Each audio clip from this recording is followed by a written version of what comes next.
Another story we've been following throughout this year is the Uyghurs in China. Now, we know that during Ramadan, many of those Uyghurs weren't even allowed to fast. Can you tell me a bit about how we covered that story? Well, we always hear about China in the news, but not this aspect of China. We hear about China's economic growth. We hear about the military threat that China might pose in the future, but we don't hear about what it's like for some minorities within that authoritarian state. And we've covered the struggle of the Uyghurs to maintain their identity within a fast-changing China throughout the year.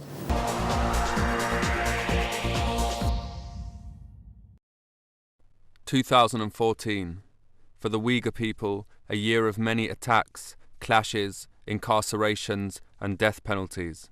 A year of tension in their homeland. For some, a land in China's west, while for many others, a land in the east of a greater Turkestan. The Uyghur struggle in its current form is one that has been going on for many decades now, but 2014 constitutes a particularly troubled year in their modern history. The year starts off with Ilham Tohti being re-incarcerated. The Uyghur academic has become a controversial figure in China, advocating for Uyghur rights and calling for more regional autonomy in their homeland, the Xinjiang province. Tohti had only recently been released from detention following an arrest in the wake of protests and alleged comments he had made criticizing the Chinese government's policies towards the Uyghur people. Later in the year, after an only 2-day hearing, he is handed down a life sentence, charged with separatism. While Tohti's adversaries dismiss him as a hate preacher, some say that China has created a Uyghur Mandela out of him. On the first day of March, a group of 8 launch an attack against civilians in the southwest Chinese city of Kunming. Wielding knives and swords, the attackers kill 29 and injure a staggering 147.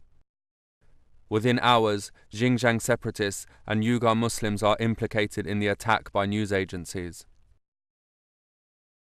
3 people are killed and 79 wounded in a bomb and knife attack at a train station in the far western region of China, in the city of Urumqi, as Chinese President Xi Jinping was wrapping up a visit.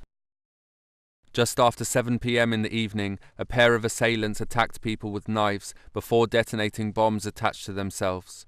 The group, the Turkestan Islamic Party, which has allegiances to Al-Qaeda, claims responsibility for the attack. May sees the deadliest attacks to date in the conflict, taking place again in the city of Urumqi and less than a month after the train station attack. On the morning of the 22nd of May, 2 SUVs carrying 5 attackers drive into a busy street market. Explosives are hurled from the vehicles and one of them explodes. 43 people are killed, including 4 of the attackers, and more than 90 are injured. The Islamic month of Ramadan. Chinese authorities place restrictions on fasting, banning government employees and school children from observing this central act of Islamic worship. Government agencies say the ban will protect students' well-being, as well as prevent government offices and schools from being used for promotion of religion.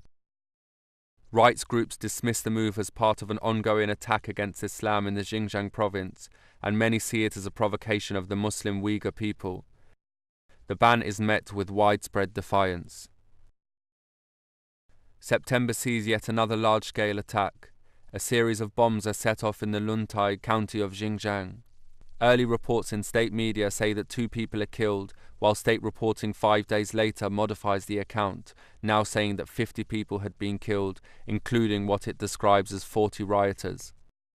Other reports had very different accounts.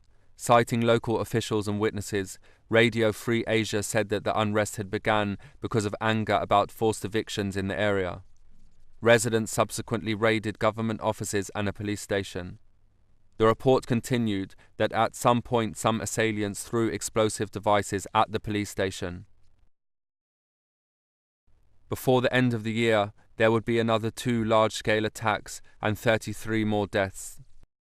The Chinese government continues to blame the unrest on what it defines as separatism, terrorism, and radical Islamism, while Uyghurs and rights groups continue to highlight systematic religious oppression and increasing economic marginalization in the Uyghur ancestral homeland as primary causes of trouble. As we look ahead to 2015, with an eye on what has passed in 2014. With tensions continuing to remain high and unresolved, the Xinjiang province will no doubt have many more challenges to contend with. Ayman al-Rifai, The Report.